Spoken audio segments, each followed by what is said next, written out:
The following program is rated MAL. It contains strong language and is intended only for mature audiences.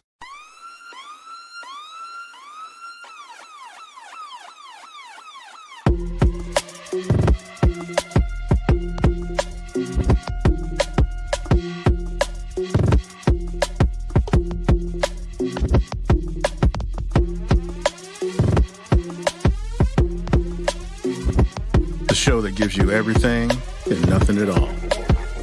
That's everywhere you don't want to be. It's Ruben, Mo B, and on the ones and twos, AG.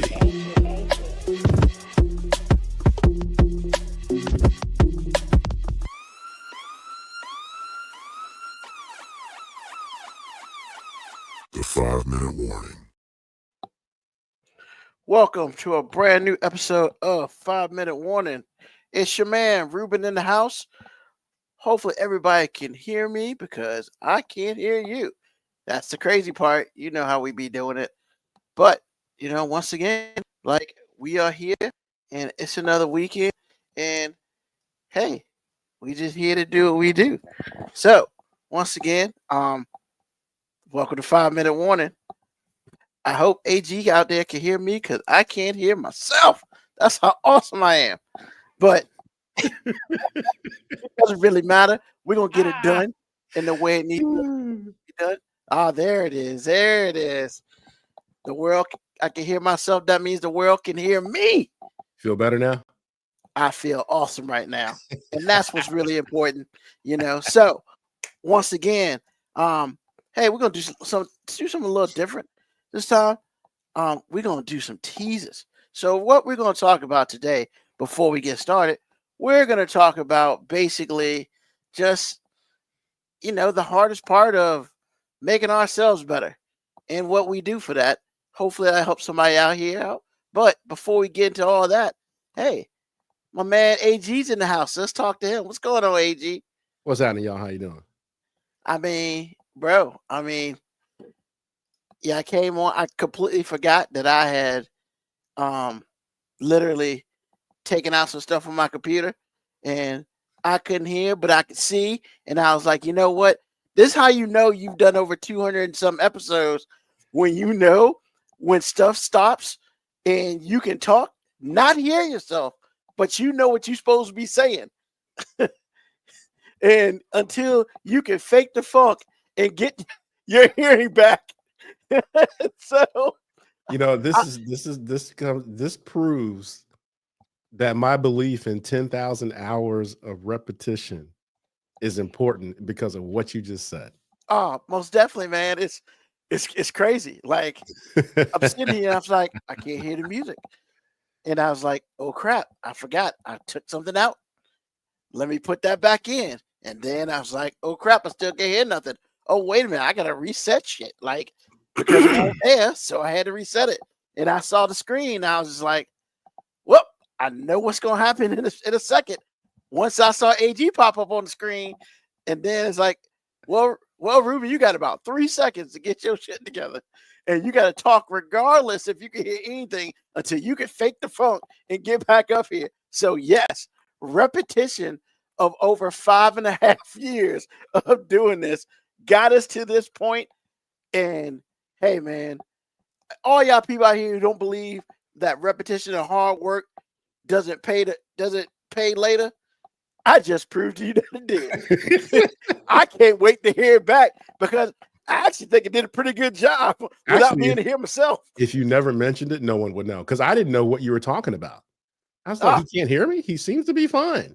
But apparently, like you said, you've done it so much. It's like you can fake it until you make it. Most definitely. And of course, like it says on the screen, please like, subscribe, and also leave us a review on that Apple Podcast stuff.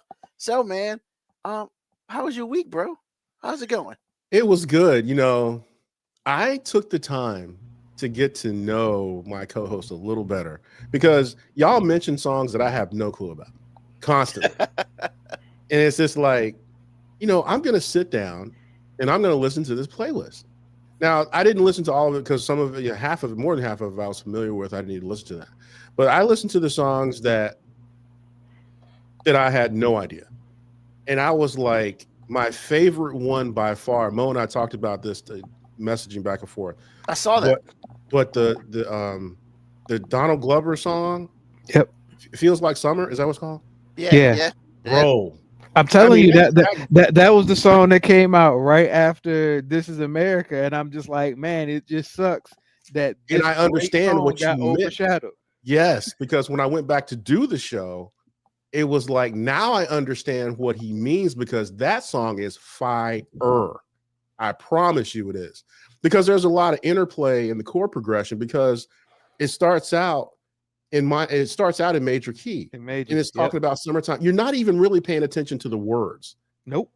And so, and then when you listen to it again, when you listen to the words, it's like, man, this dude being hella reflective. Right. And so this is the part that you don't notice is the song takes the relative minor, which is every major key has a relative minor to it, to where you can mix them together. And so I was like, why did this song all of a sudden get so dark? And I was like, wait a minute. And so I clicked on the lyrics and I was like, why are you dark out here? Why are you sad? And then I noticed the rest of this. I was like, this is genius. Because it doesn't happen that often in pop music. But when it does, man, I was like, bro. So I was like, just listening to y'all's choices. And I don't think you answered me when I asked you about it. But is this the Pastor Troy song that they play at UGA games? Or is it another one? Yes. What one?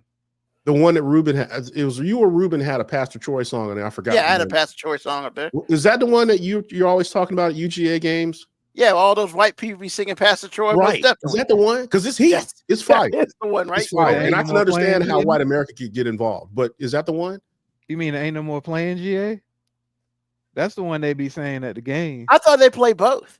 Nah, they don't be playing Is We Cutting yet. Nah, they don't play that at the stadium. Okay. Well, anyway, they play the other one, which is probably worse as far as like words. Like I said, it's like understanding y'all a little better just by listening to that playlist. It was enlightening. So yeah, cool. man. I tell people all the time, man, that's by far my favorite Childish Gambino song. Like, I fell in love with it the first time I heard the song. I was just like, man, this is dope. And then, just like you said, you don't really even pay attention to the lyrics of the song at first. It's just a vibe. And then I went back and listened to it. I'm like, oh man, this dude is like really reflecting. It's a real pessimistic tone, but I don't know if it's pessimistic or if it's like I said, like I described to you, man. To me, it sounds very reflective. Like as you get older, you start to think about all of these things that you were thinking about, and how. What they say, how small of an impact you actually have on the world. We didn't grow up that way. Like I told you, your age and younger, man, you realize a lot of things so much faster than we did.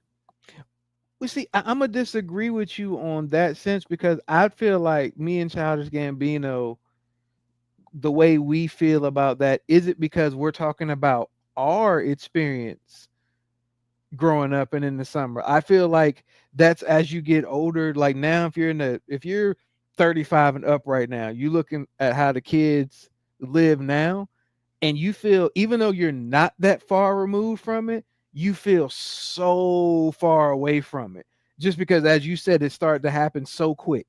The changes between a 5-year-old right now and somebody who's 25 does not feel like a decade. It feels like a lifetime.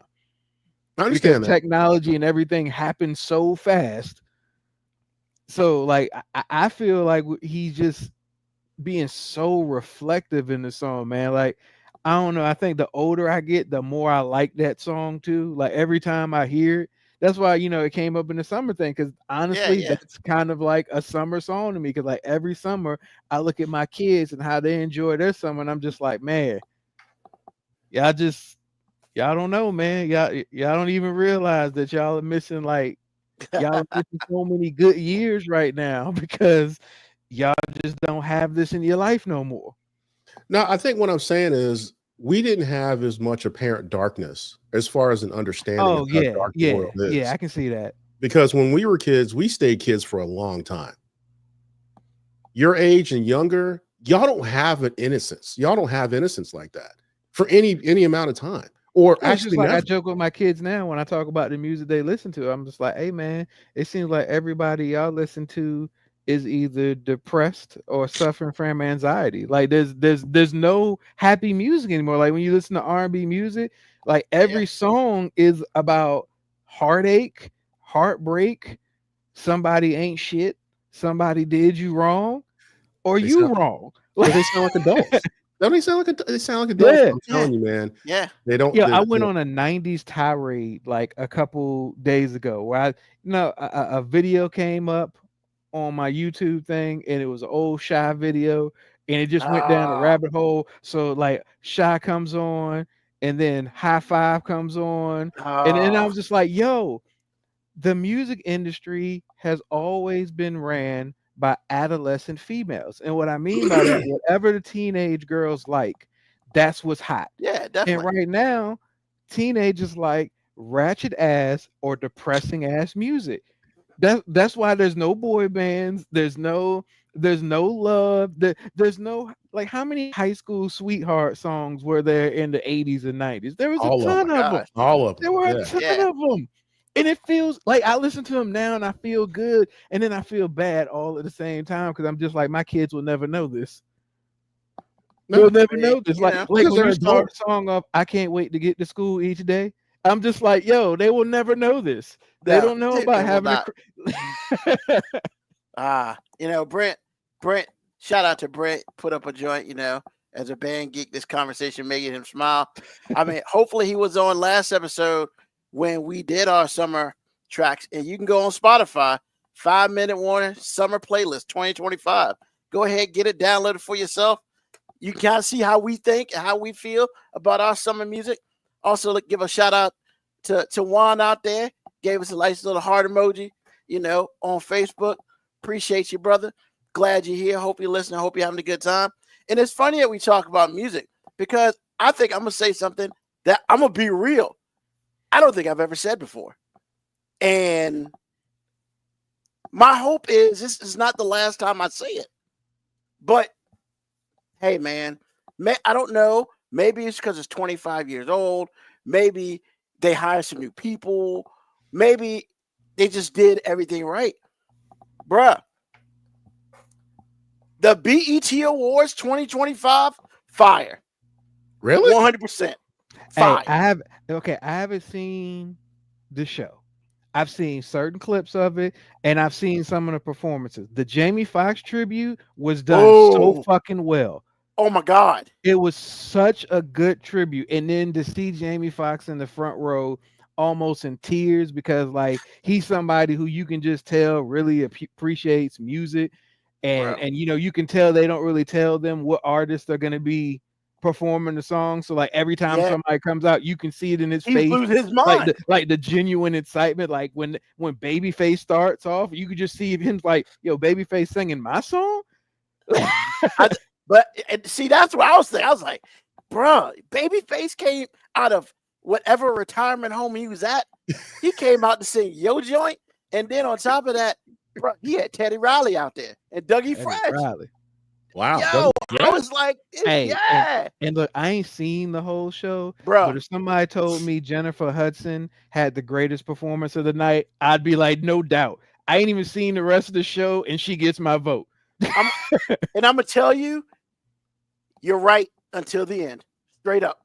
And I'll tell you in a second because it's worth the watch. Because I mean, I've been notorious. Every year I talk about how horrible the BET Awards are. I don't know who they hired, whatever, but maybe they just gave Kevin Hart like a whole bunch of creative freedom to just kind of host as he saw fit. I think part of it is the 4 icons they picked. Fire. They picked Mariah Carey, who came out and did it. She did her joint. It was whatever. I never realized Mariah Carey doesn't dance until today. Jamie Foxx, Snoop Dogg, and Kirk Franklin. Yo, best 4 icons that they could have picked for today or for this year or whatever. And like Snoop did it, he performed, killed it, bruh. He played it ain't no fun if the homies can. Man, come on, man. Like he started singing that joint, and then here comes Corrupt, and here comes Warren G. Killed it. And I'm gonna be real, man. Some of the other performances were whatever. Like, I don't understand the love for Playboy Cardi. And I still don't understand the love for Playboy Cardi. But here's my thing. And I know a lot of people your kids' age will hate my guts for making this statement. But Wow, hate your guts? Okay. yeah. Because they can understand this motherfucker. I cannot. Can we get some closed caption when this motherfucker talking? Because the beat was fire. I didn't understand what the fuck he said the whole time until at the end he was like, thank y'all, I love y'all. He was, but people were rocking to that shit, man. I'm thinking to myself, they got a teleprompter up in that bitch. Like, they can see what the fuck he's saying. I'm telling you, But man. what's it- The no, I'm music talking about, ain't like- for you. But I'm saying, it's like older people in the audience singing. And Once you- again, and but you're they still tapped into the industry, Yeah, so they that's still fine. mooching off whatever's popular. Like that's just. and I that's mean, I'm just fine. saying that they're more tapped in. Like if you out the target audience and you ain't a part of it, like you ain't supposed But I'm to just be. It's saying, all right, man. but all I'm saying is, if I wanted to be a part, it's very difficult. This that's is just you me. standing on your front lawn right now, I mean, just angry I want fisting them. to. I want to join the cookout, man. That's all I'm saying. I just want to go to the cookout because the beat was fire. You The could DJ be they had at was the fire. cookout if you weren't the old dude talking about how whack it was. Like you could But be at the Look, cookout. I didn't say it was whack. I You just kinda said I didn't did. understand the motherfucker.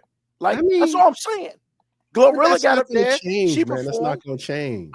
Hey, look, I'm she just performed. saying, bro. You got to treat the popular young music, man, kind of like you just treat regular radio, man. They not gonna hit all the time. They're gonna play some songs that you don't necessarily care for. Sometimes you just gotta ride it out and wait till you get to the next jam, But what I'm or saying just change is, the fucking station. And if but you're what gonna I'm change the station, you can't be at the cookout. But Like you see, that's just the whole thing, right? But then you say, well, Ruben, you got to give it a chance.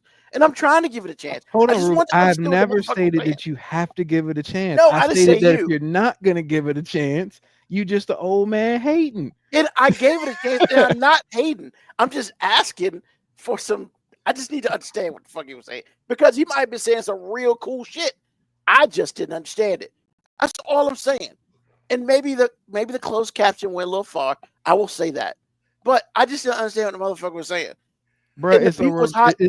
it's just a reverse Peanuts right now, man. You're so old now that the rap music sounds like the parents on Charlie Brown. Like, I mean, you you know ain't what I'm saying? wrong. That's what You are it sounds not like wrong. to you. You are not wrong. But I will say this: two things, and we'll move on. One, the only thing I can't stand, man. I get it, man. Award shows, whatever. They gave out like 5 fucking awards, but that's not my point. I appreciated Playboy Cardi because he did not, I repeat, he did not break the rules of what I think about performances. If you're doing live performances, I need you to perform in the mic. Like, I need to hear you. And I heard him. I heard almost everybody. I will not say who I didn't hear because what I do hate, getting up on a performance and you not rapping, bro. Like singing, I get it. You not singing everything. I'm cool with that because a lot of that's arrangement and other shit. Bro, you a rapper. How you not rapping to your own shit? Even Jim Jones came out. You can hear his music in the background rapping, but he's in the mic rapping. I'm just saying the person wasn't rapping. And I'm kind of just like, and you caught that person numerous times because there are times where the person was supposed to be rapping, but they didn't have a mic in their hand. And then they got them a mic. And I'm just like, come on, man. Like, that's my only beef with that. Like, I'm just like, because only like 2 people did it. So I'm not like super mad, but I'm just like, how you gonna get up here and everybody else gonna sing and rap and your ass just gonna lip sync? And you rap it. So you went on the anti-soul train. He's like, don't soul train me. Don't soul train me. First of all, some people on Soul Train even still sung. So Man, you Don't talking do about that. like 3 people. You talking about like 3 people total. So whatever. But I like the fact it was 25 years of the awards. So they brought back the one on Sisson Park joint. They did some tributes. I mean, The Rap B2K City was thing. there. Yeah, the Rap City thing with Ludacris spitting. Yep, that was Fire. and Chocolate Drop. Shit was hilarious. But like, yo, man, B2K, all 4 of them would have get. I was shocked as hell. I was like, damn, they did that like the New Edition shit. They must have paid them motherfuckers. But like, real talk. Kirk Franklin shut that shit down, bro. Then he was last. He was like, take your ass home after that. Pretty much. Kevin Hart was like, it ain't no after parties. Take y'all old asses home. It was hilarious. But Kirk Franklin got up there. He did his speech. And he was like, he was basically talking about how much of a person he wasn't. And then, how God did it and all this stuff. And the one thing he said that I thought was awesome, he was just like, I'm standing up here getting this award and I can't even sing. And I was like, damn.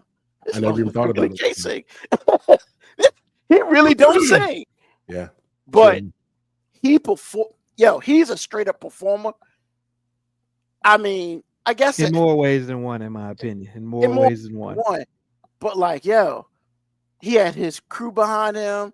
They played this a new song that I hadn't heard, and then they came back and brought back Stompin', and that, bruh, this brother did.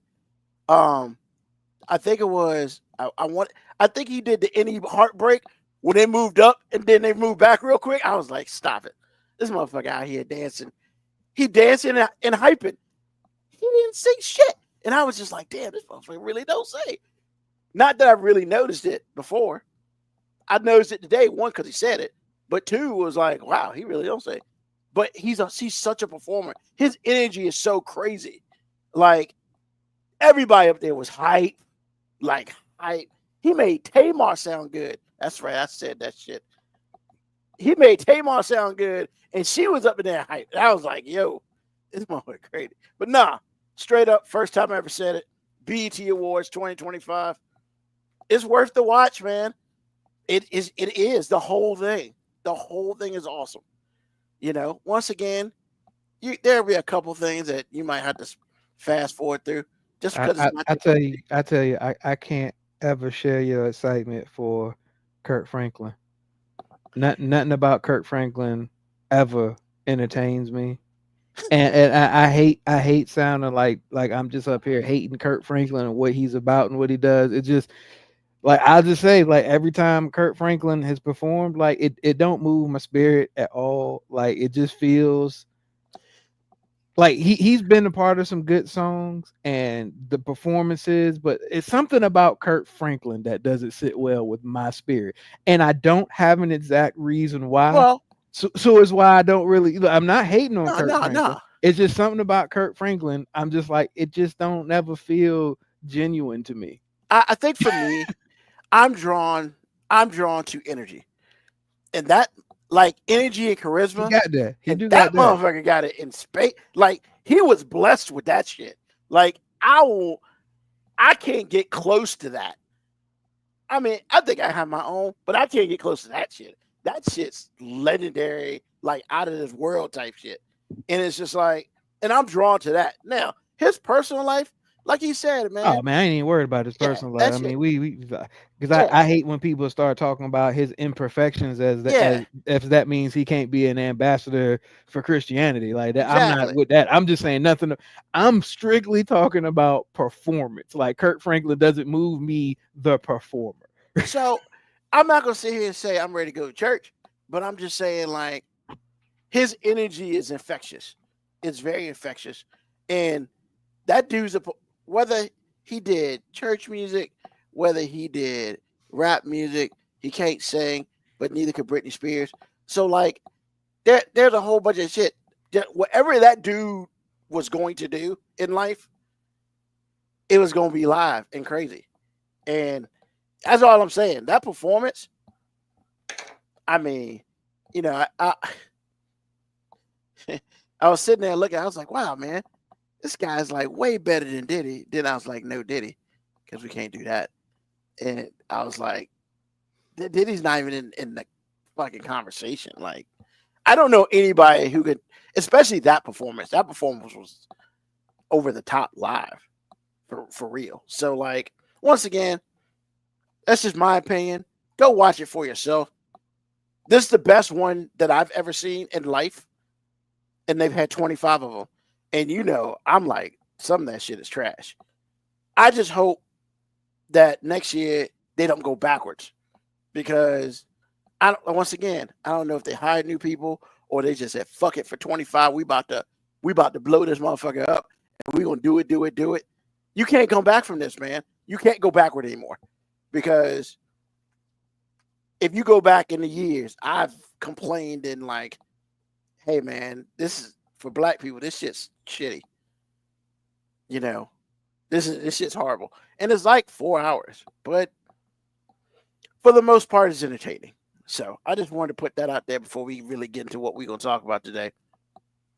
What, like I said, really goes into what we're talking about. Like, you know, we talk about a lot of different things, but one thing we really don't talk about is ourselves.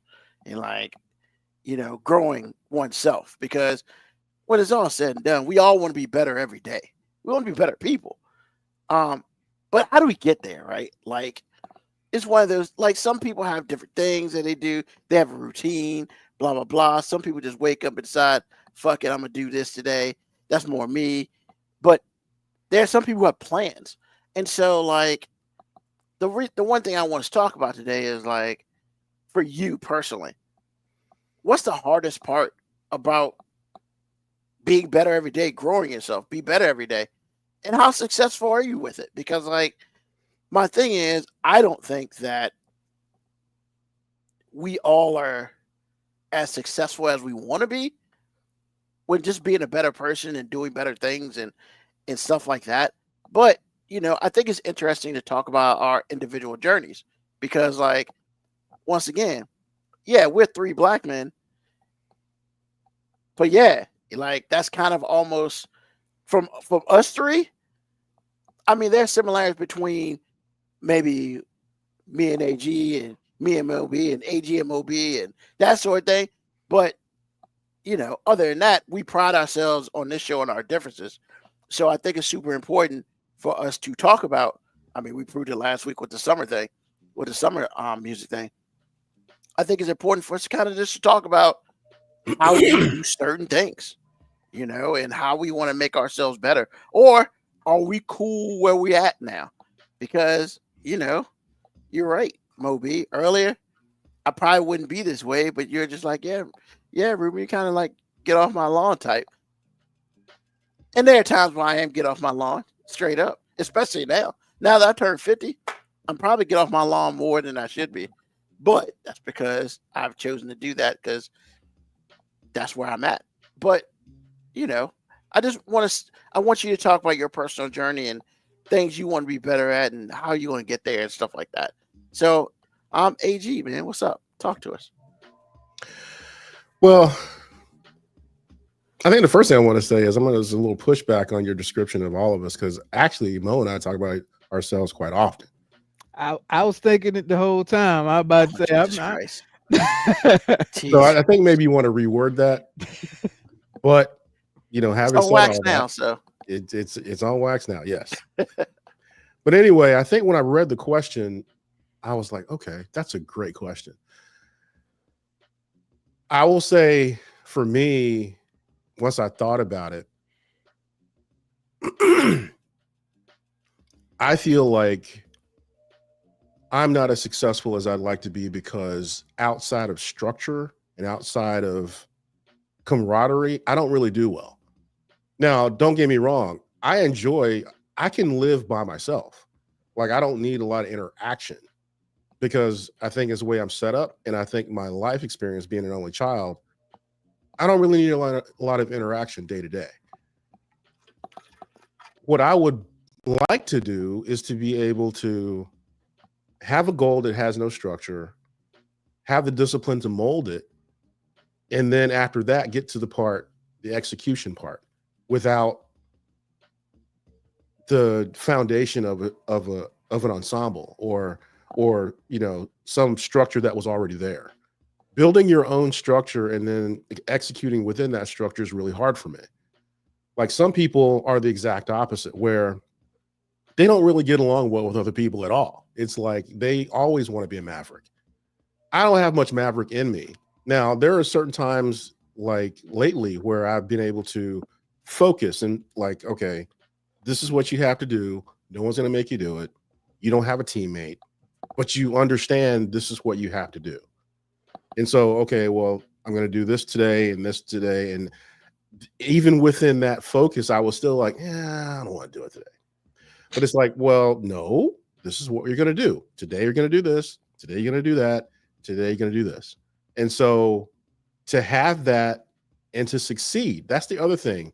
When you're doing something, well, for me, I'm not going to say that but for when I do something that I have to build it from scratch, I never get myself across the finish line to actually pass or fail. A lot of times I just leave it and it's a failure, but is it really a failure when you don't finish it? No, it's not. You didn't finish. And those are two totally different conversations. So someone that says I failed 1,000 times, but when I look at them, they didn't actually finish it 999 times. I said, no, sir, you quit 999 times. You succeeded, but your result wasn't what you wanted once. That's what happened. So for me, that is the weakness. That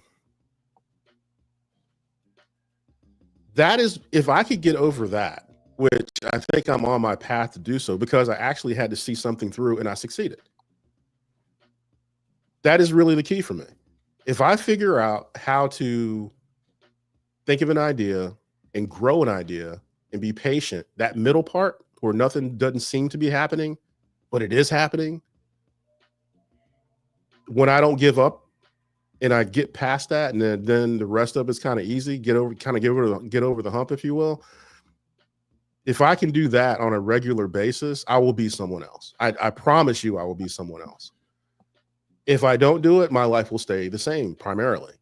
And I can't count my wife in this, sort of, because she motivates me in ways in which she doesn't really understand.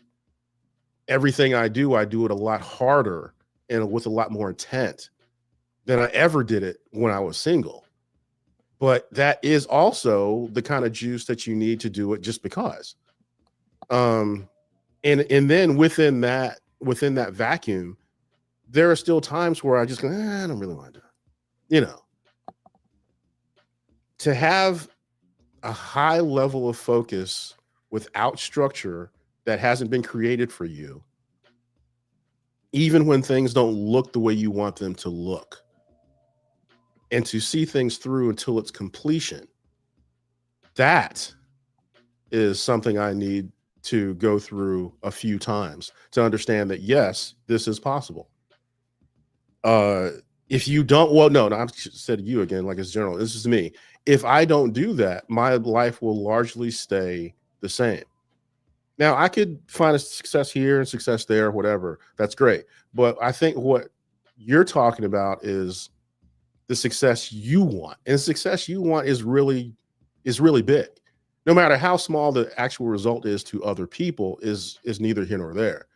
But if you achieve something that you want, that's all the difference.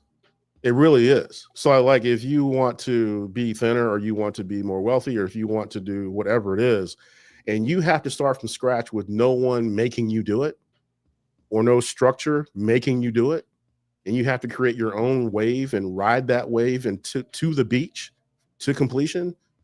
For me, that's the ultimate. After I do that, I don't really care anymore, because to me, that is the key to everything.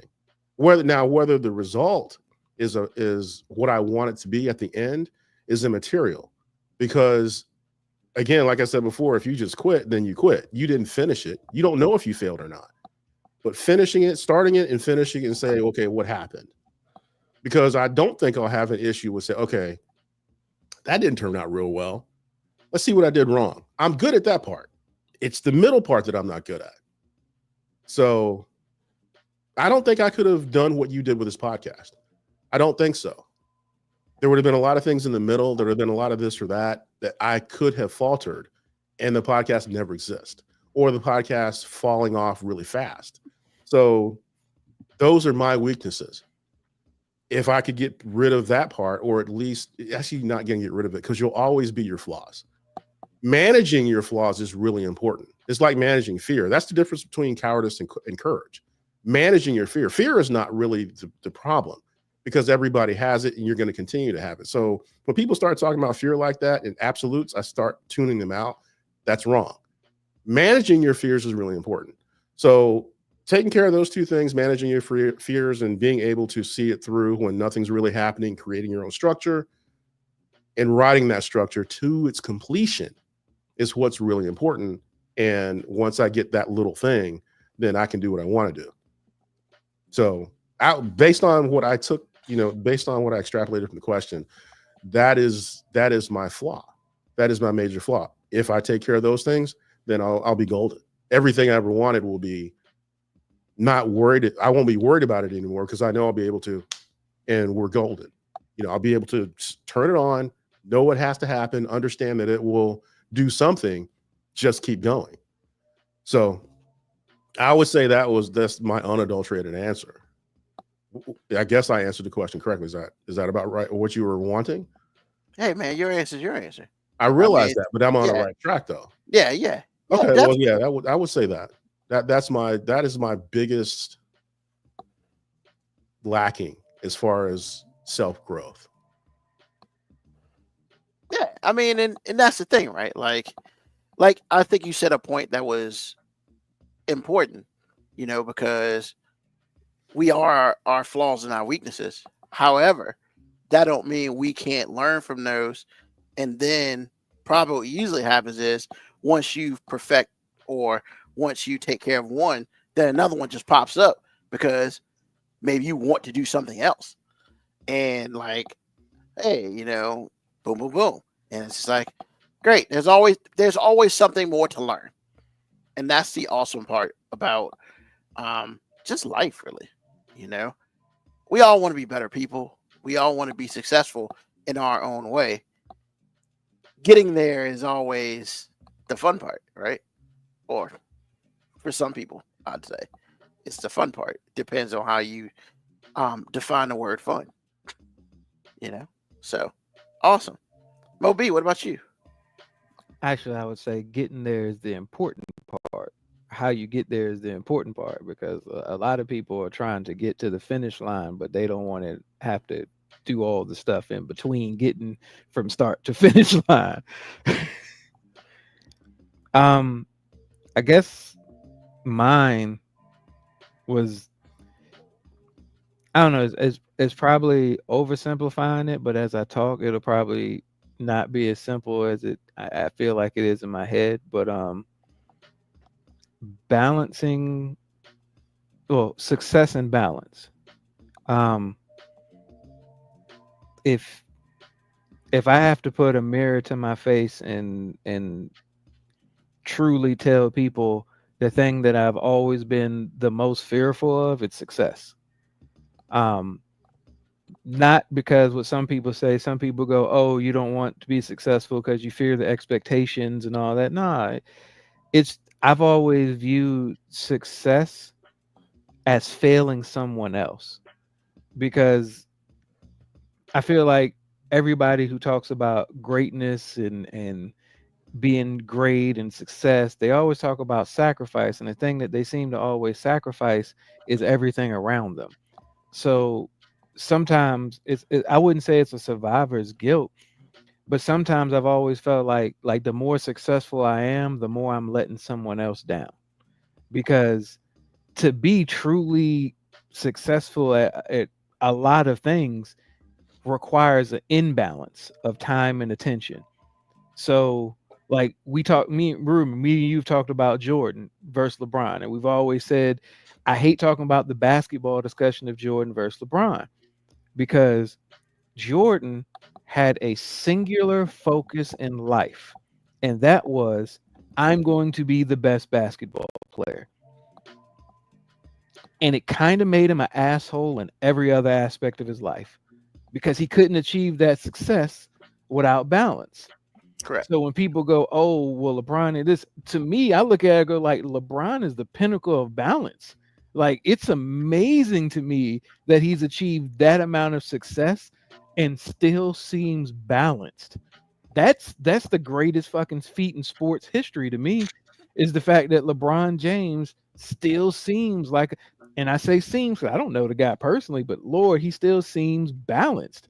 Like, you don't hear about miscues in the family. You don't, like, he seems to be as present as somebody who's gone as much as he can be in his family's life. Like, that balance of success versus everything else is hard for me to overcome. Because if I think about so many decisions I've made in my life, I have sacrificed being great at something to have balance in life on almost every avenue of my life. Like, I'm an underachiever in many aspects, like, but balance is not one of the things I've underachieved. And I feel like I'm very balanced, but because I'm very balanced, I didn't achieve a lot of individual things that I probably could have had I just been like, I'm gonna do this shit no matter what. Like, I'm gonna lock in, as the kids say, and just do this. And it's weird because, like, you know, it's Father's Day. Happy Father's Day to all the fathers out there. Oh yeah. But I was reminded of something in church today that's going to come off as a negative. If any ladies are listening, please let me finish my complete thought before you immediately go into defense mode and tell me I don't know what the fuck I'm talking about.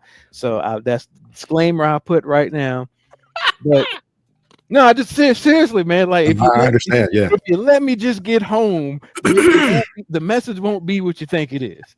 So, you know, in church today, the pastor, you know, bigging up fathers, doing all this, talking about that. But the overall message was, look, man, you're going to falter as a man, but like, it's your job.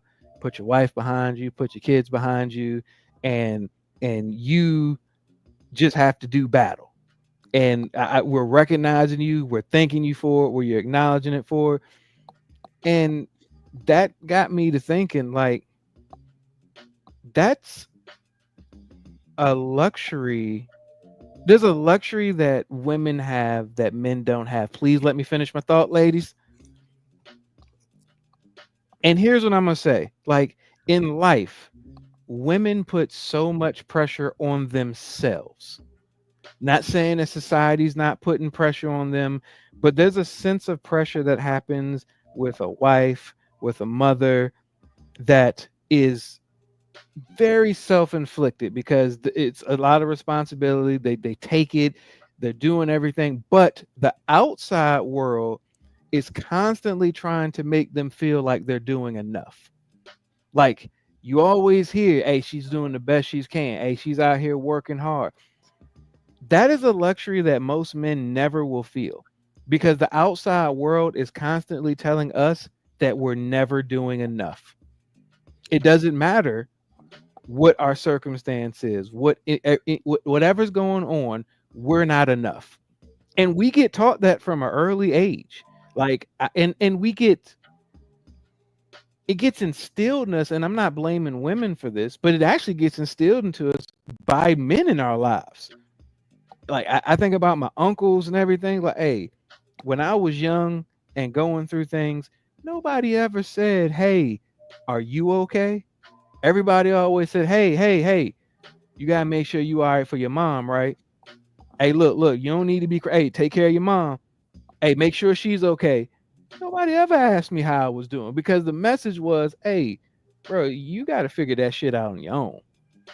And then if you listen to women, it's like, hey, you got to be a provider if you're a man. But hey, you can't be away from the home too much, because if you are, you're not present in your kid's life. But hey, if you're not paying for everything, once again, it's a balancing act that the world is never telling. This is the one day in which, as a guy, you should feel like the world is saying, hey, pops, we appreciate and we see you. And we do hear that. But even today, it was like, hey, we appreciate you, we see you, and you ain't doing enough. I'm just saying, you got to do a little bit more, bro. Like, hey, step your game up. Step your game. Hey, look, today, Still like ain't I shit. said today, when you leave here, you're gonna be better for your family. Like, god damn, I can't just be good enough today. Like today couldn't be the day that I was good enough. But so what I'm saying is like but that's been instilled in me since I was younger. So like the idea of truly being locked in to being successful, like I think Kira asked me a couple months ago, what did you dream of being when you were younger? I didn't have an answer. And when I thought about it, I was like, I never had a dream of anything great. I guess quite simply, like, I just wanted to be a better dad than mine.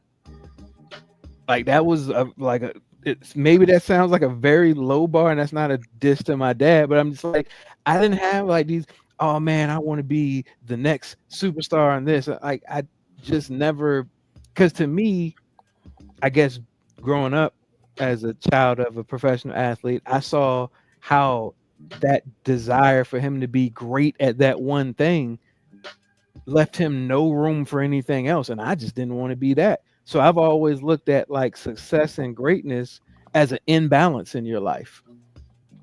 And if I'm really trying to work on improving myself, it's like, I gotta stop being afraid of being successful. I gotta stop looking at success as if that's a reason to be guilty because I got successful at something, because I did something well, because, you know, greatness does require sacrifice. And I'm being a hypocrite because when I talk to my daughter, like I had a conversation with Kira the other day, and I was like, what the hell's wrong with you?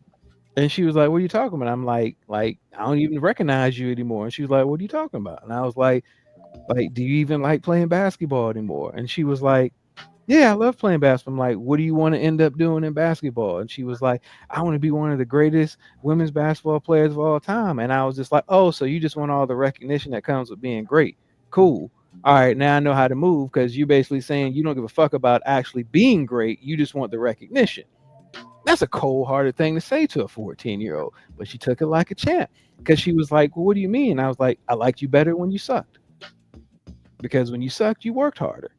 And I was just like, you know, so we've gotten the habit of this new expression now. I'm just like, because you're okay with being okay.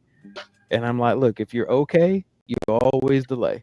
She was like, what does that mean? I'm like, you're just too talented to suck now. So as long as, you know, you show up every once in a while, you'll be okay.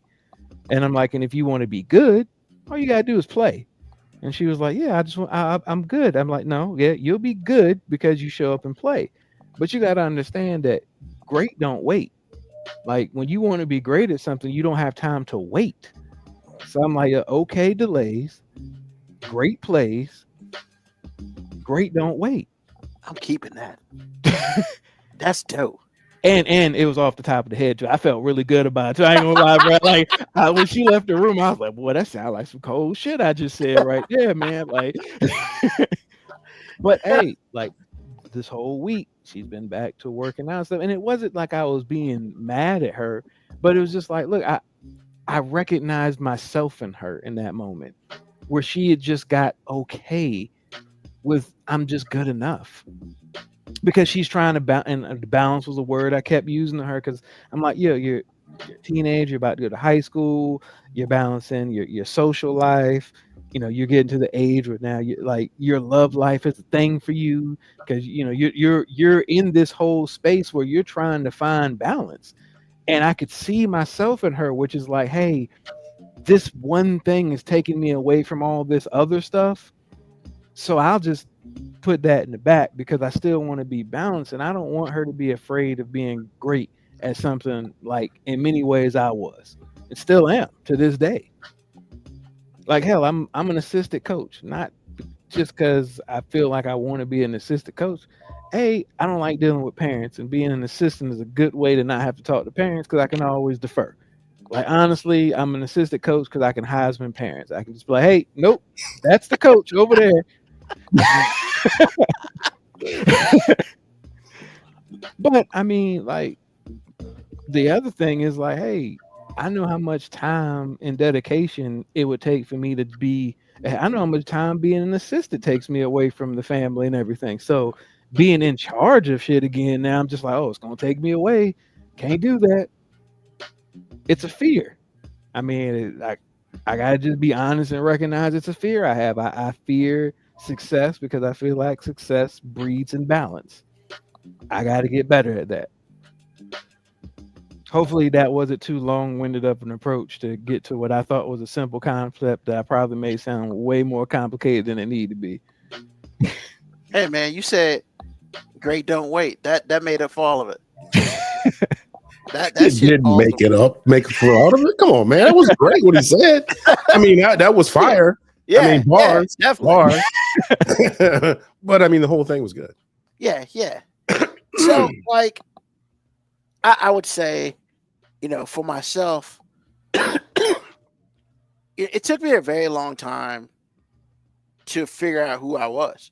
Like, so like for a very long time, I wasn't successful because I didn't know what it looked like.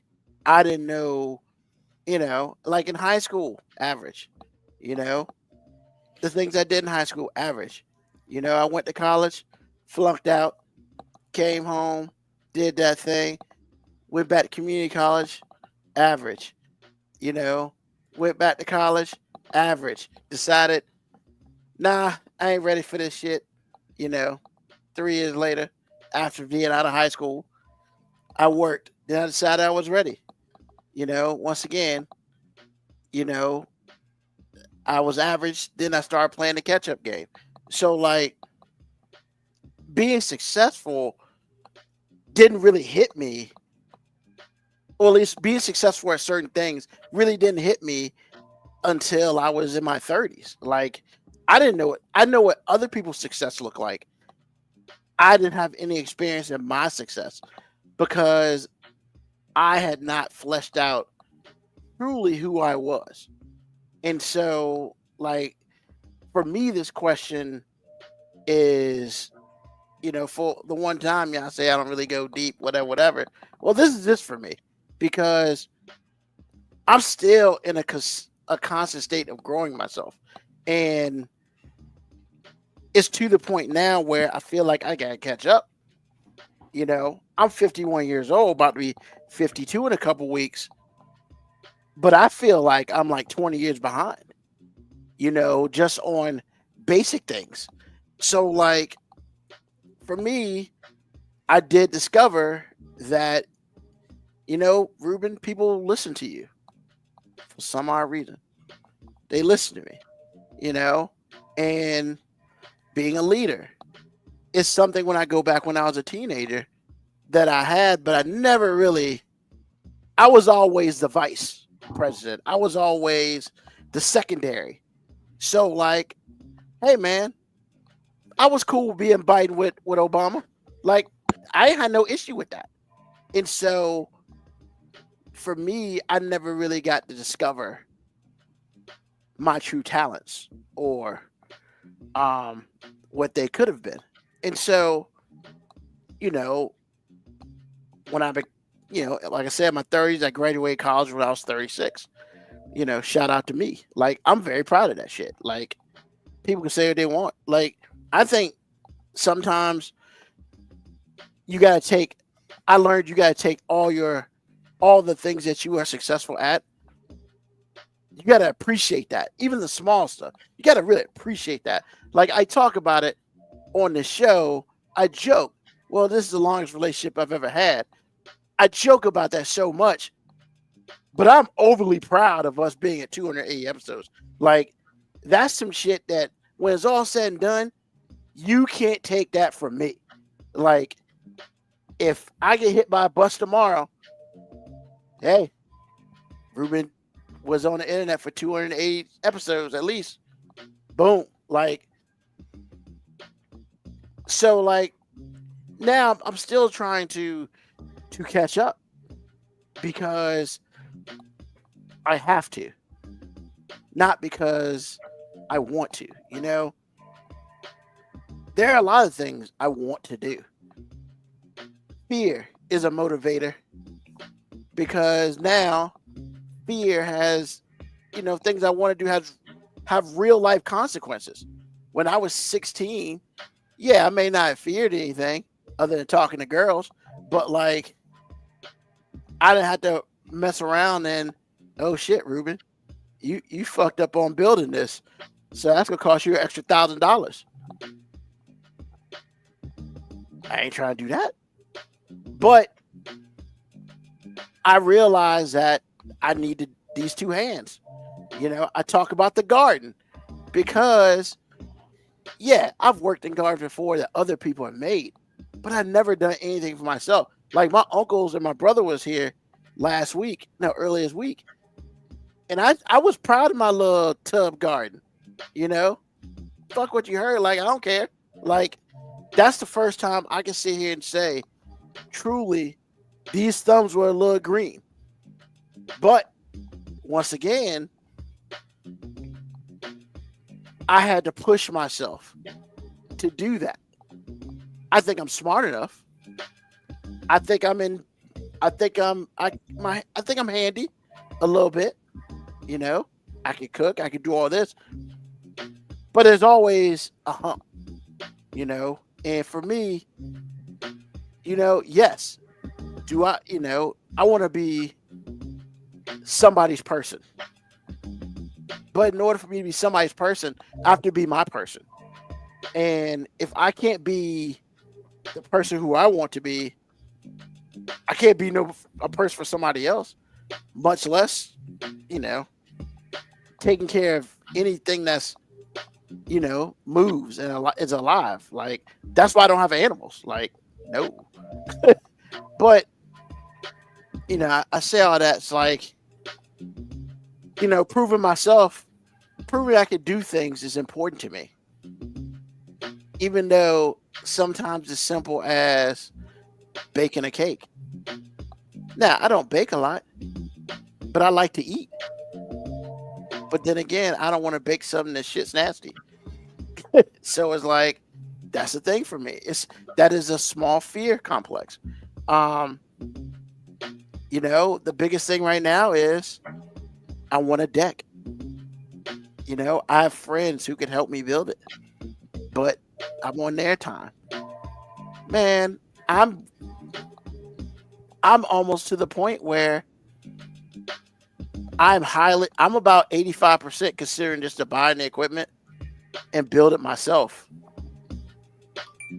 Hilariousness ensues. I probably need to have somebody recording it because that's either going to be hilarious or it's going to be sad or it's going to be the greatest shit ever happened to me.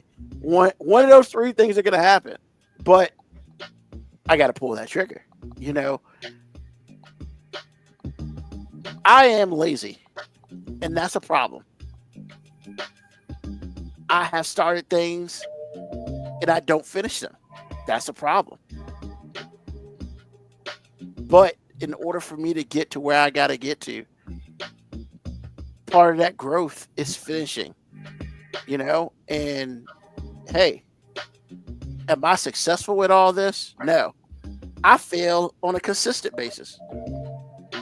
But every day I get back up. And I'm going to fail again tomorrow.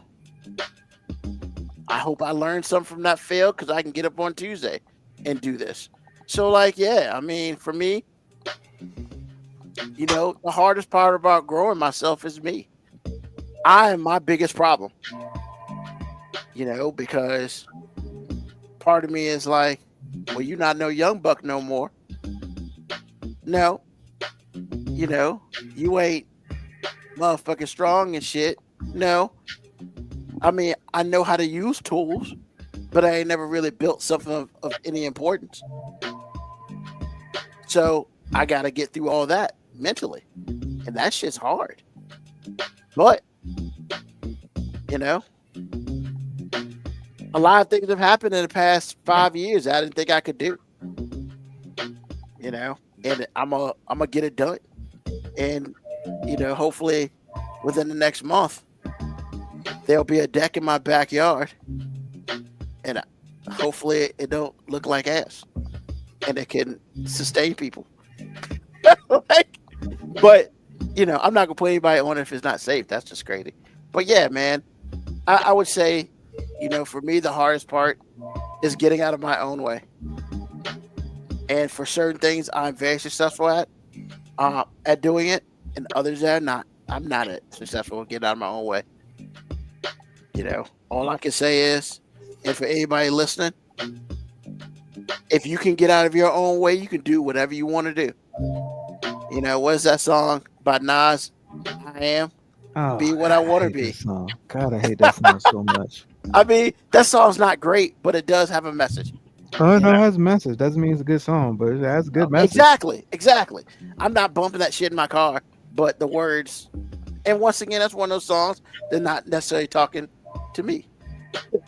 I So don't know who Nas was talking to in that song, but that's he was, cool. he was talking to trying to get the check. That's all that was. Like, hey, I ain't even mad at him. Like, he's trying to get paid. One of the things I try to live by is, one of the things. I got a lot of things I live by, but if it ain't fun, it ain't fun unless the homies got some. So like, hey man, my thing is, if I get this deck done, the goal is to invite y'all over, and we can all celebrate that shit together. And we can all either be like, damn, Ruben, you did some work, or, bro, you need to get a professional look at that shit. Yeah, you're gonna have to be on that deck first. By yourself for a little while, bro. Yeah, I was gonna say, I'm not really looking forward to being a guinea pig, but okay. Yeah, No. So, test it out with some people you don't care about, bro. Like, really? That's cold, man. I mean, you the one set it up. yeah, I'm just saying, bro. You the one. You don't have confidence in yourself when you said talk about that deck. I'm just letting So the fun thing about the deck is it's like an 8x4. It's nothing really big. It's more or less to put the grill on. That's 8x4 space that I will not be on at first. That's fine. I mean, I wouldn't put you anything that my fat ass won't get on. Just like I won't let you eat something that I won't eat. That's just that's just how I roll. Because if I think it's nasty, I'm not gonna serve that shit to nobody. Just letting you know, people, if you can't cook, takeout is fine, and just let motherfuckers know you can't cook. Like everybody got a cell phone. Yeah, but everybody that can't cook don't realize they can't cook. That's a weakness for them. You know what that also is? That's also not having good fucking friends, man. Because Lord knows, Moby, if your ass couldn't cook, I damn sure wouldn't eat it. And I damn sure would tell you, bruh. I mean, yeah, man. But you can cook. So like we good. We good in the hood, man. Like, AG, I want some of those biscuits, man. Cause you got that Hardee's biscuit. I'm trying to learn how to make that shit. Well, if that's the whole point, you have to learn how to make them. Trial and error, man. I told you, it's a want to type of dish. Yeah, I just need a recipe. You need a what? You need some buttermilk and some butter, and make sure they're really cold. And you need to make a few terrible biscuits, and then one day you will make good biscuits. See, that's what I'm talking about, man. Really, just buttermilk and butter and flour. And flour? Yeah, that's all it is. Salt. It's just salt, baking powder, baking soda. See, the baking powder, baking soda. You left all that shit out. I'm about to make some shit and ain't gonna inflate, man. What the fuck, man? Man, if you are not resourceful enough to get on YouTube, that's a you problem, bro. That is a you problem. I am on YouTube. I watch too much of it because I look at how these people be building these decks by themselves, and I'm just like, oh yeah, Ruben, they actually got skills. So I'm like, man, if you got a shovel in the level, once again, you exactly what I was saying earlier. You want to get to the finish line without the process. Like, yeah, they got skills, but they didn't magically the first time build a perfect deck. Like they fucked shit up first too. I know, man. I went to Lowe's and they got the build a deck thing, and I built me a deck, and it gives me all the materials I need and shit. And I'm just like, word, all right. They didn't put instructions on it though. So I'm just kind of like, so I'm supposed to just look at this shit and just make it. But I guess they would also assume that, hey, motherfucker, like, if you building this, you probably know what the fuck you're doing. I know enough. That's a broad assumption. That's their assumption, man. That's what I'm saying. That's for them to say that like that. They ought to know better. I mean, they didn't say it like that. They said it by not giving you instructions on how to build this shit. They give me pictures because put the pictures together and shit, and they told me what I need, but they didn't give me instructions on how to build it. And I was kind of like, fuck. I would say a couple of specialty digging tools and a level and being able to measure are going to be your friend. Well, actually, it's going to be above ground. So, what do you mean above ground? So, like, you can do it without digging. There's plates that you get for the bottom of it. That I learned that shit. I did my research. Okay. So instead of digging and doing concrete and all that crazy shit, you basically have to. There are plates that you can buy for it that you gotta drill and screw in, and then they stay on top. It's just, I mean, it's heavy as fuck to move. And then basically, I would just screw it into the steps, because I'm not getting rid of the steps. I'm just basically building an extra spot to it. That's purposeful, you know. That way, it ain't going nowhere. So, and it's motherfucker's gonna be heavy. So, yeah, I've done the research. I just got to pull the trigger, and when I pull the trigger, I'll let you know. And and of course, Brent's out here. I'm not gonna let y'all slander my place of employment. I guess he's talking about Lowe's. I mean, when did we slander? Well, I guess when I was talking about these motherfuckers let you build shit, but they don't give you no damn instructions on how to put it together. Like, hey man, here's a lawnmower. This is what you get for it. You got to put the shit together yourself. What are we doing? How the fuckers put it together if you don't give me no instructions? So, whatever. But yeah, man, that's for me. Yeah, I gotta get out of my own way. Every time I've got out of my own way, positive things have happened. This is just another. So, awesome. Appreciate y'all and sharing and things as such. And also for everybody out there listening, hey, we all want to be better every day. We're all different. And the way you make yourself better each day is the way you make yourself better each day. Don't sit here and being like, well, blah, blah, blah. Nah, you make yourself better each day by doing the work. As they say, if you want to get to the finish line without doing the work. Nah, player, we got to do the work. Whatever that work is, we got to do it. And if we don't get it done, we just bitching. And I'm trying not to do a lot of that these days. However, it happens. So with that being said, AG, man, what's on your mind? People out here not taking showers. Okay. I have said on this show many times my journey to get to a place where I believe I'm clean by my olfactory. So when I smell my armpits, there's nothing there. And I said on this show I had an issue with that, didn't know how to take it, because I would take a shower and still smell musty. I'm like, what the hell is that? Been in the shower 10 minutes, I'm still smelling. Come on, bro. Right? Then you got the Lume shit. No, that stuff does not work for me.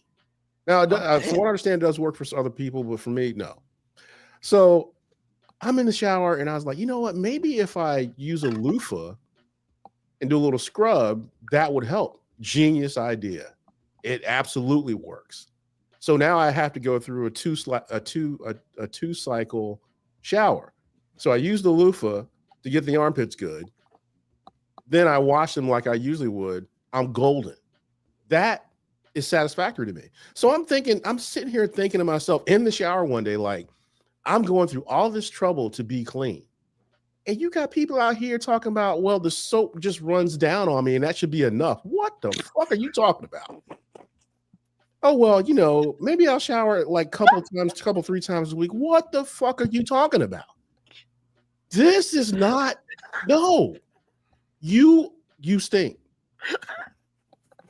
This has nothing to do with race, creed, or color. If you're a human being, you stink. Okay? I promise you do. And if you think that being soap adjacent is making you clean, you're an idiot. And you just don't want to be clean. Or you think that you're special and you think people, just because they ain't saying you nasty, ain't thinking that you nasty. Okay? Our president runs around with a diaper that smells like hell, but no one says it to him, and he thinks he's okay. No, he's not. He's not. So Who is I the just diaper? wanted just to get this off my chest. If you are not, like I said before, everybody's not like me. I'm not saying that. But if you think just like being in the shower and rubbing soap across you is good enough, yeah, you're sadly mistaken, sir. And that's what's on my mind. People out here being nasty. Stop riding dirty. Stop riding dirty. W. Brown, W.R. Brown. Why? A lot Why of people is don't that? wash their legs or What are feet. you talking about, man? Your feet are awful. Toe jam everywhere. W.R. Brown, please don't do that. That's just, I mean, I can't unhear it. I can't unread it. Lord Jesus. I mean, she ain't wrong though. There are a lot of people who just- don't. I want She to ain't wrong. believe that she's wrong. I want to believe that it's at least hyperbole. People out here nasty, man. That's why I don't be fucking with chicks' toes, bro. I can't Bruh. do it. You should be able to suck the toes if you want to suck the toes, because people out here should be hygiene oriented. Some bullshit, man. And they Alright. pretending like they, but the thing to me is, like, if a dude say, bro, I just stink, right? I can respect that. But if you out here thinking you clean and you looking down on me because I take showers twice a day if I can, oh, I don't like you. I don't like you. If I was married to you, I can't have sex with you real because you nasty. You riding dirty, man. You riding dirty. I can't. Like I said, thinking they booty don't stink and they booty really stink. No. So no eating the groceries, huh? Look, man, I have been through this before, and I've said it on this show before. If you want me to do certain things, you're going to have to show me some things. If you lead with, I don't shower but 2 or 3 times a week, oh, we're not doing it. 3 times a week. What the fuck? I just finished saying this, Ruben. People out there really There are think people that's who don't. enough, man. Like W.R. Brown just said, how you not gonna wash your legs? You was already down there, man. Just put some little rag, little rubber dub. Come on, bruh. And really, for real, if you skip the legs, I could kind of sort of handle it. But when you say you don't do your feet, how you not washing your feet? You know how nasty your feet? Oh my! Have you taken off your shoes? You get in the shower, man. That's like half the work. No, it's a little bit of the work, sir. Because see, now you all soap and water adjacent again. No, you gotta get that work, man. You gotta take a wash rag and get some real soap, because body wash don't work for everybody. Make sure your soap got lye in it. Stop playing. People nasty, man. Look, I ain't going on no like 30-minute rant about this. The bottom line is people nasty and they think they clean and they trifling. And they out here in these streets making us deal with it. We got to deal with your funk, man. And it's not too bad in the wintertime, but when it's summertime and it's heat activated, oh my God, bro. I'm gonna let you know, teenage boys are the worst now too. Like, I'm gonna tell you why. Because like, I remember high school football practice, going back in the locker room, and I remember specifically, and I'm gonna say pause before I make this statement. But look, the shower came on after practice for 3 dudes: me, a dude named Robert, and Zoe. We were the only dudes that would take a shower before we got back on the bus to go home. Oh, after football games? After football practice. Oh, after a football game, won't nobody take a shower. But they would be going out. Like, I might not take a shower because I'm going straight home to take a shower. Yeah. Yeah, if you go home, that's one thing, but you can't be going out to the Hey, to man, other people. Look, man. Tuesday after football practice, getting back on the activity bus, man, I'm taking me a shower because, like, look, what if I do want to make a pit stop to a nice young lady's house on the way back to the crib? Like, but other dudes, you just be in the locker room, change their clothes, spray some body spray. I'm just like, hey, bro, that Axe.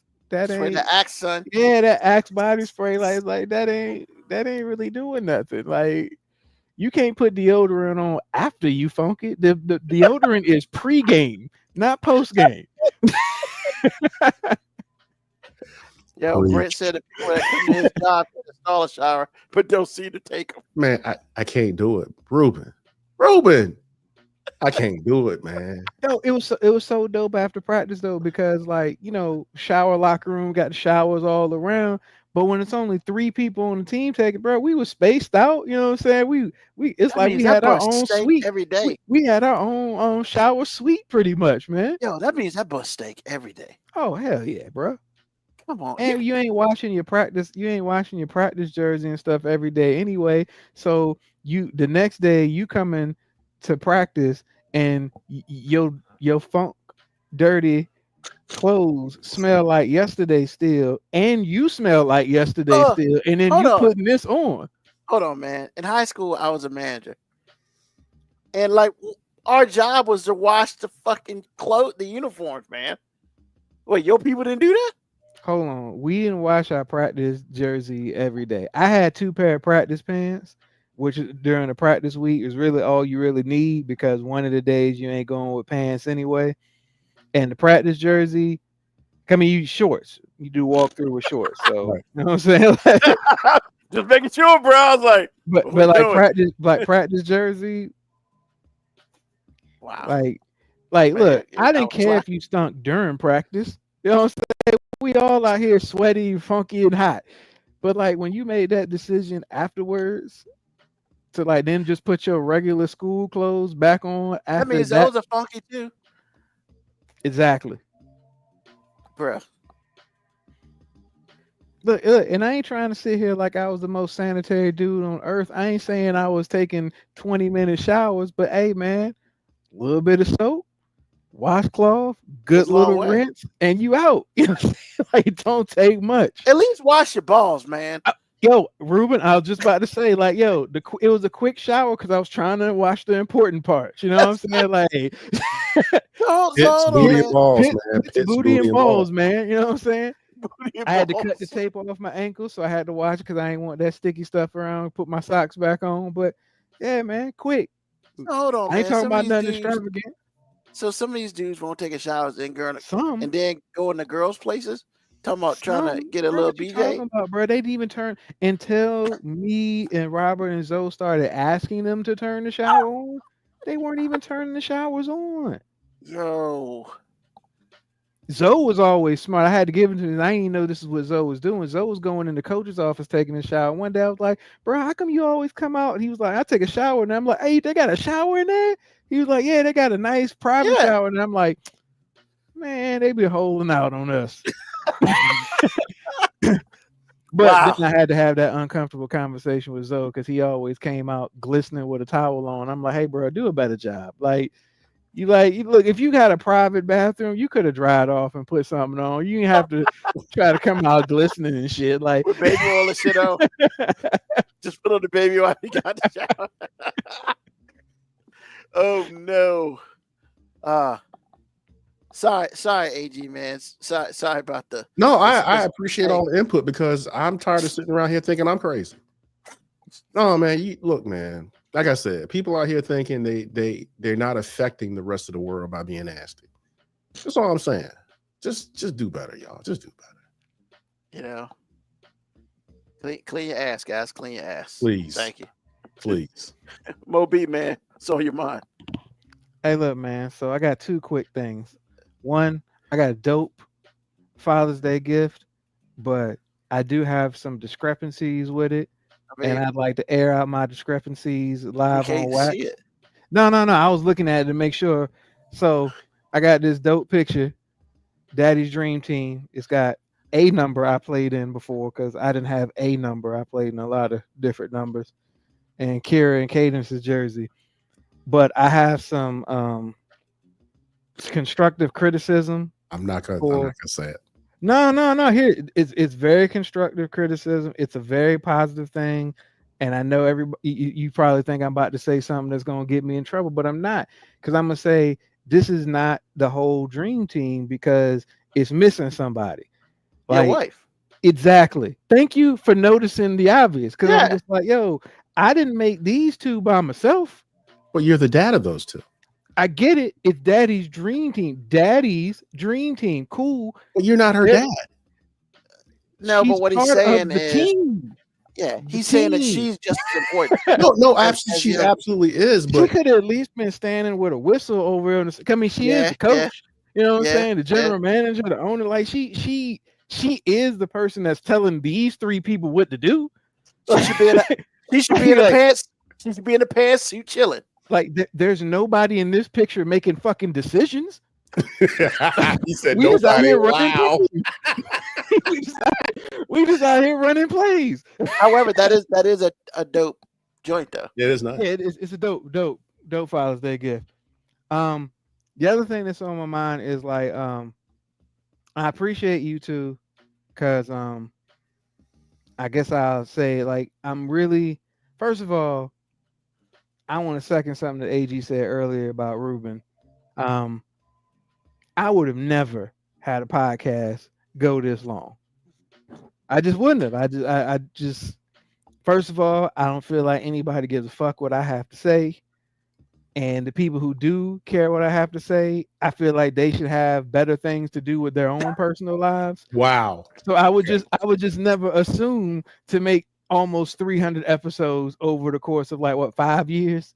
5.5. Yeah, so never. And with that being said, I'm gonna start doing a podcast now out of envy, just because like Just got the reason for doing it. What? So you go. So you'll hate this driving your stuff. Okay. Is that what we're doing? Okay. no, I want to have a podcast because like I finally feel like I have something to say. As we've joked about up here, I really don't like talking in like being the center of attention of stuff. I don't mind talking. I just don't necessarily want to be like center of attention. Like I don't do this podcast thing because I'm hoping to one day be some type of famous personality. That's not really what motivates me. But recently I've been doing something that I feel like a lot of other people wish they could have done or regret not doing later on in life. I am doing something that they say you should never do. And I think the people who say you should never do it just have a terrible view of it. They say you should never meet your heroes. And I think the reason you should never meet your heroes is because they're a hero, they're a 2D character. And when you meet them, you realize that they're a 3D full character. And you see the imperfections, you see the things that aren't heroic. And I think that's lazy, because I decided that I don't want to just meet my hero. I want to know my hero, because I feel like that'll give me a greater appreciation of who my hero is. And that person is my grandma. So I have been having conversations with her that are much different than conversations I ever had in my, life. I'm in my 40s now. And I joked with her. I never even looked at her as a 3-dimensional character until I was an adult with kids. Because my whole life she had just been this perfect figure because she was my grandma, she was my hero. That's what she was. She was her title. And that was everything. And I feel like so many people never actually get to meet their grandparents because their grandparents are either old and then you talk to them on a very surface level of things, or you talk to them out of not wanting to shame them or disappoint them. And having like just human conversations with my grandma has like given me a perspective that I'm so thankful that I'm getting to have, because I know there's so many people who later on in life wish you could have that conversation, because we're constantly going to elders or people who are important in our lives and asking for advice, but we don't know where that advice is coming from, and that advice is coming from their experience. So I'm not asking for her advice, I'm asking for her experience. I'm asking to get to know her. I'm asking who she is outside of just being a grandma, a mom, a sister, a aunt. She's been a lot of different titles to me, but I've never known who Ruth Shanes was or Ruth Howard after marriage. I've never known that person. So I want to start a podcast. I've already talked to my cousin about it because he said he'd be on the first episode, and it's a tribute to my grandma. It's going to be called Ruth Conversations, which is her name, but it's also an acronym for relevant, uniting, truthful, healing conversations. Because that's honestly what my grandma is to me. She's all of those things. So it's going to be a little bit more personal for me. It's not going to be something that Moby's doing. It's going to be Tico and me just asking. I'm not sharing the conversation that I'm having with my grandma because those conversations are for me, but I'm allowing those conversations to spark topics that I'll talk to other people with just to see what their perspectives are as well. So excited about that. I appreciate y'all too for saying that y'all would help because like I just show up for this podcast shit. So as far as like how to edit, what to do, like, I don't do none of that. I just show up. Just show up for this podcast. I just show up. Are you okay? You ain't lying. I'm just saying, like, I'm gonna keep it. I'm keep it real. It's not like I'm contributing much other than just being on the podcast. Like no lies detected. You're doing all the great editing, and Ruben does all the branding, the conversation picked, and literally I have the easiest job. I just come up here and kind of talk shit. So this is gonna be a whole new experience for me, like to start this, and it's gonna be way more personal for me. But I just feel like it's more for me than anyone who will actually listen. It's kind of like just a video because my wife's been saying I should write a book. I'm lazy. I'm not trying to write a book. So I'd rather just talk. I'd rather just talk this shit on out. Understood. I am here for whatever you need, sir. Hey man, excited for you. Excited. It's gonna be good. I'm curious show, right? because you talk about her. She's kind of legendary on the show. I'm kind of curious to see what she actually says based on what you ask her. So yeah, I'm here for it. Long as you stay on this show too. Don't be just making shit and leaving. Ain't got time for that. Now I'm gonna do a 5 heartbeats. We're gonna get an award, and I'm gonna be like, yeah, this will be my last appearance. Jesus. Craziness. Appreciate you. Yeah, man. Once that comes out, we're gonna talk about it on the show. So we're gonna get that love to you and your grandma. Your grandma's a very, very, very, very nice woman. And she know my mama. So like we good. Hey, I'm pretty sure my grandma know damn near everybody in Petersburg. Your grandma knows a lot of people in Petersburg. Like when my mom was like, yeah, I know. I was like, small world. Yeah, for real. 6 degrees, for real. buddy. 6 degrees. So, what's on my mind is very simple. It started. It is officially started. The championships are coming into town. Shout out to the DC Defenders winning the UFL championship last night in much destruction fashion. Man, they beat the dog shit out of Michigan. Like, that game won't even... It was like... I think it ended up like 56-42 or some shit. Did you attend? Man, huh? Did you attend? Were you there? I know. It Oh, was okay. in St. Louis. Oh, I thought it was in DC. I didn't know if they had a No. It was on ABC though. And Joe Antamu showed his ass. He's like, oh, no first team all conference, no MVP. Oh, the other dude who only played 6 games got that shit. Word. Tell him to, suck on my championship. And he got MVP. So shout out to the Defenders. Hey man, that's just part 1 of bringing championships back to Washington. That's all I'm going to say about that. So the other thing is... Well, technically, don't the Commanders play in Maryland? Hey, man. Why, Mo? Commanders. Why, man? Stop hating. Oh, he's not hating. He's just like toying with you. And it's so easy for him because you allowed it to happen. Hey, it's not working. I'm still too happy about the Defenders. So whatever. But Y'all do need to pay Terry. Stop fucking around with that though. But yeah, other than that, all I'm gonna say is everyone, you know, if you want to do something, just do it. Like they were talking about earlier, over 5.5 years ago, I went on vacation, decided I'm gonna start a podcast. Did it by myself for 10 episodes. My cousin, AG, said, yo, I can help you out. I was like, you got to be on the show. Boom. 15 episodes later, Mo B on the episode. Boom. And the rest they say is history. So I appreciate any and everyone, who's been on this journey with me.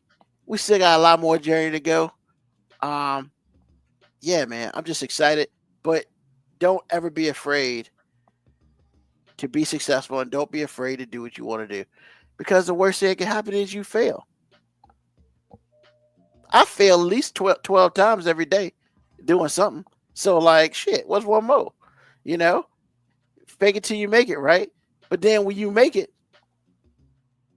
we good in the hood. So with that being said, thank everybody for listening to the podcast today, whether live or when you listen to it on the podcast, either get Spotify, Apple, wherever you get your podcast. Tell a friend, tell an enemy, just tell somebody about us.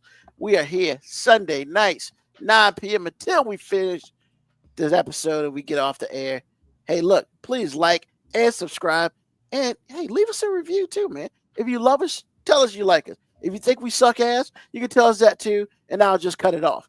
But when it's all said and done, yeah, we appreciate everybody who spends 2 seconds on this show, because, hey, man, you may care, you may not, it's whatever. It is all up to you. Also, to all you people out there who like and share and make comments on our social media stuff, thank you. We appreciate you. Keep doing it. Hey, eventually, one day, you will listen to us live and you'll be like, where have you been all my life? And I'll be right here, just waiting on you to get here. So, with that being said, hey, thank you to AG. Thank you to Mo B. Thank you to everybody who listens to us right live and later in the podcast when it is up. So, as we always do, peace, love, hair grease, soul, and deuces.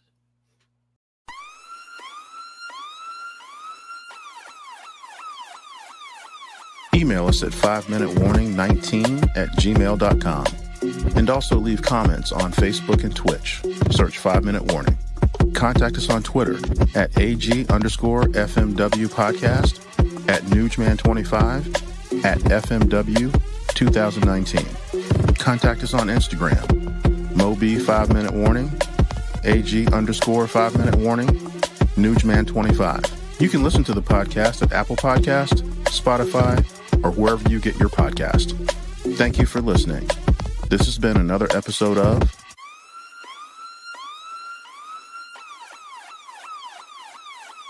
The 5 Minute Warning.